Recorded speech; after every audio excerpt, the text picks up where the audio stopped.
JEE news కు స్వాగతం. నా పేరు జాహ్నవి. ఇక వార్తల్లోని వివరాలు.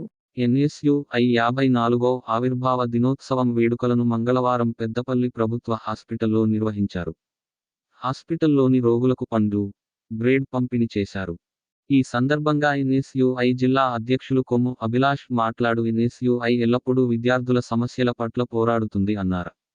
ఎన్ఎస్యుఐ విద్యార్థి విభాగంలో పని చేసిన వారు ఇప్పుడు గొప్ప స్థానంలో ఉన్నారని గుర్తు చేశారు. ఈ కార్యక్రమంలో ఎన్ఎస్యుఐ జిల్లా ఉపాధ్యక్షులు గుమ్మడి భరత్ కుమార్, జిల్లా ప్రధాన కార్యదర్శులు పిరంగి రాజు, బొంకురి పవన్, అనిల్, ఎన్ఎస్యుఐ నాయకులు రాహుల్, సాయి చరణ్ తదితరులు పాల్గొన్నారు. పెద్దపల్లి జిల్లా కేంద్రంలోని ప్రభుత్వ ఆసుపత్రిలో మా ఎన్ఎస్యుఐ 54వ ఆవిర్భావ దినోత్సవ సందర్భంగా పేషెంట్లకు ఫ్రూట్స్, బ్రెడ్ పంపిణీ చేయడం జరిగినది.